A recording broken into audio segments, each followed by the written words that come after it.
جا کر دعا قبول ہوئی ہے۔ تو جو لوگ کہتے ہیں جو قبروں کا سفر کرتے ہیں اور یہ سوچتے ہیں کہ وہاں دعائیں قبول ہوگی، قتل کر دو، ٹھا کر دو ان کو، ان پر زمین رہنے کا کوئی ان کا مطلب نہیں ہے، ان کو ختم کر دو، کیوں آئے ہیں یہاں پر، یہ شرک ہو رہا ہے۔ سبحان اللہ، یہ امام ابن الجوزی کا عمل ہے، اور یہ وہی ابن الجوزی ہیں جن کی کتاب الموضوعات کے ہر جگہ البانی حوالے دیتے ہیں، فلاں دیتے ہیں۔ تو یہ ساری ابن الجوزی کی یہ ان کا اپنا عقیدہ اور اپنا نظریہ، ان کا لوٹا ہوا سکون اگر کہیں سے ملا ہے تو وہ اولیاء اللہ تعالی، اولیاء اللہ کی قبور سے ملا ہے۔ آگے سبحان اللہ، آگے میں دوسری بات بیان کرتا ہوں۔ اسی کتاب کے اندر سید الخاطر کے اندر امام احمد بن حنبل کا وہ تذکرہ کرتے ہیں۔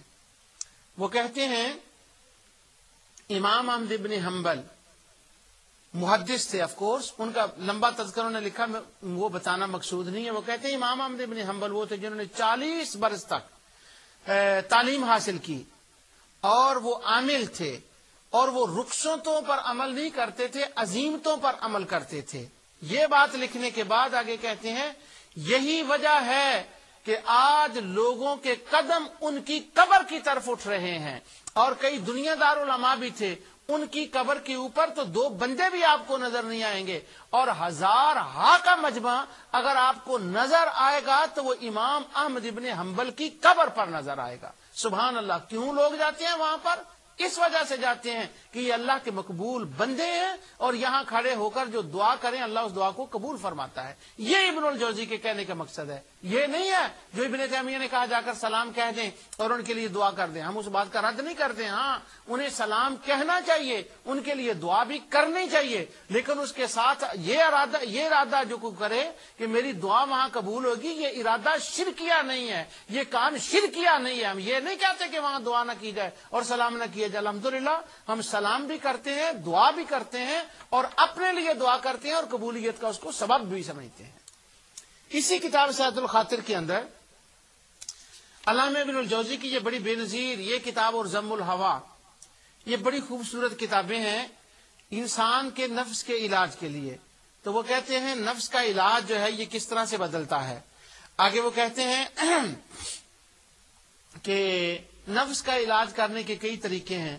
وہ کہتے ہیں روزے رکھیں، اپنا عبادت میں دل لگائیں، قرآن و سنت کا مطالعہ کریں، اور آگے کہتے ہیں کچھ وقت ایسا بھی نکالیں کہ جو اولیاء کی قبور کے لیے مقرر کریں، اور علیحدہ تنہا جا کر وہاں بیٹھیں اولیاء کی قبور کے اوپر۔ سبحان اللہ، عام قبروں کی بات نہیں ہو رہی، ہاں عام قبروں پر جانے سے یہ تو بات ہے کہ آخرت یاد آتی ہے، بندے کو اپنی موت یاد آتی ہے، لیکن یہاں وہ بات نہیں ہو رہی۔ وہ کہتے ہیں کہ نفس کو قابو کرنے کے لیے اولیاء کی قبور پر علیحدہ جا کر بیٹھیں، اور جہاں وہاں جا کر بیٹھیں گے تو آپ کے نفس کا علاج ہو جائے گا۔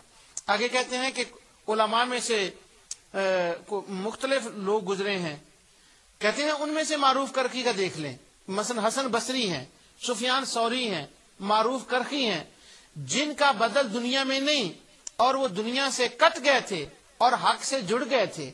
آگے کہتے ہیں کہ آپ سلاطین کی قبر پر جائیں، وہاں آپ کو بادشاہوں کی قبر پر کوئی نظر نہیں آتا، لیکن اگر معروف کرخی کی قبر پر جائیں وہاں زیارت کرنے والوں کی لائن لگی ہوتی ہے، اور کوئی سورت اخلاص کا ہدیہ پڑھ کر پیش کر رہا ہے، کوئی قرآن کا ہدیہ پڑھ کر پیش کر رہا ہے۔ پیج 278 پر کہتے ہیں یہ اسی طرح اولیاء جو ہیں ان کی قبور کا یہ حال ہے۔ اب جو انہوں نے کہا کہ وہاں کوئی قرآن پڑھ کر پیش کر رہا ہے، وہاں پر جو ہے کوئی قل هو اللہ کا ہدیہ پیش کر رہا ہے، اور ان کی قبور کی طرف قدم اٹھ رہے ہیں، اور لوگ جاتے ہیں اور وہاں دعائیں قبول ہوتی ہیں۔ اب جو کہتے ہیں جی قراءۃ القبور، وہاں پر جی قرآن نہیں پڑھنا چاہیے، اگر یہ مسئلہ واقعی ایسا ہی تھا کہ وہاں نہیں پڑھنا چاہیے تو ابن الجوزی تو اس کو بڑے فخری انداز میں کہہ رہے ہیں، تاریخ بغداد کے اندر تو اس کو فخری انداز میں کہا جا رہا ہے کہ قل هو اللہ پڑھیں معروف کرخی کی قبر پر تو دعا قبول۔ اگر یہ بدعت تھی، یہ شرک تھا وہاں پر قبور کے اندر جا کر قرآن کی تلاوت کرنا، کیونکہ اس کے اوپر بڑی آج کل سختی کی جا رہی ہے، کیونکہ ہم جب کہتے ہیں نا کہ وہاں کا ماحول ہوتا ہے اور ماحول کی وجہ سے اللہ دعا قبول فرماتا ہے، وہ نوری ماحول ہوتا ہے. اس کے اوپر میں اگلے درس میں انشاءاللہ بیان کروں گا کہ وہ نوری ماحول ہوتا ہے. وہ کہتے ہیں کہ تلاوت قرآن سے نوری ماحول ہوتا ہے. جی ہاں، تلاوت قرآن سے بات، وہ کہتے ہیں وہاں تو تلاوت سرے سے جائز ہی نہیں ہے. تو انہوں نے تلاوت کا وہ کاٹ دیا کہ تلاوت ہی جائز نہیں. اس کے اوپر کئی کتابیں آ گئیں. جناز کے اندر البانی نے یہ لکھ دیا، وہ سندھ کے ایک صاحب ہیں انہوں نے اس کے اوپر کتاب لکھ دی. اسی طرح بہت سے لوگوں نے اس کے اوپر لکھا کہ وہ قراءۃ القبور جائز نہیں. مگر ابن الجوزی کہہ رہے ہیں کہ یہ جائز ہے. اگر ابن الجوزی یہ کہہ دیں کہ انگوٹھے چومنے والی حدیث ضعیف ہے تو کوئی سوال نہیں ہوتا، کہتے ہیں ضعیف، ختم بات. پھر ضعیف پر کہتے ہیں موضوع. جی کیوں؟ وہ ابن الجوزی نے کہہ دیا. اچھا جی، اور یہ فلاں روایت جو ہے وہ ضعیف ہے، کیوں؟ ابن الجوزی نے کہہ دیا. اور اگر ہر بات ابن الجوزی کی اتنی قدر کی نگاہ سے دیکھی جاتی ہے، اگر انگوٹھے چومنے کی روایت کو وہ کہیں کہ وہ ضعیف ہے تو وہ ضعیف ضعیف ضعیف کی رٹ لگا دیتے ہیں. وہ فلاں میلاد کی روایت ہے، اس کو ابن الجوزی نے کہا ضعیف ہے، لہذا وہ ضعیف ہے. حالانکہ میلاد کے اوپر خود علامہ ابن الجوزی کی کتاب ہے. اس وقت وہ بات زیر بحث نہیں ہے. تو علامہ ابن الجوزی کی اگر ہر بات میں اتنی وقت اور اتنی قدر ہے کہ ان کے عمل کے اوپر ابن تیمیہ، علامہ البانی، ابن باز، وہ سارے محمد بن صالح عثیمین سارے وہ اس طرح سے کر رہے ہیں کہ ان کی بات کو لے کر ایک عقیدے اور ایک بنیاد بنا رہے ہیں. تو کیا وجہ ہے کہ جب انہوں نے یہ بات کی ہے کہ قبروں پر دعائیں قبول ہوتی ہیں، وہ شرک کا اڈا، شرک کا گڑھا نہیں ہے، وہاں شرک القبور کا لفظ درست نہیں، وہ حصول رحمت کا ذریعہ ہے، وہ دعاؤں کی قبولیت کا سبب ہے، ان کے وسیلے سے اللہ دعائیں قبول فرماتا ہے. تو جب یہ ابن الجوزی کہتے ہیں تو یہ قبول نہیں ہے. علامہ ذہبی کی میزان الاعتدال سامنے رکھتے ہیں، فلاں راوی کو انہوں نے جرح کر دیا اور علامہ ذہبی نے یہ کہا تو یہ قبول ہے. اگر ادھر قبول ہے جب احناف کی روایتیں ہوتی ہیں، احناف کی مؤید روایات ہوں، تو وہ کہتے ہیں جی وہ عاصم بن کلیب کو ذہبی نے کہا کہ وہ ضعیف ہے. تو ذہبی کا یہ نظر نہیں آتا کہ جب وہ کہتے ہیں فلاں کی قبر کے پاس دعا قبول ہوتی ہے، فلاں کی قبر کے پاس دعا قبول ہوتی ہے، فلاں کی قبر کے پاس دعا قبول ہوتی ہے.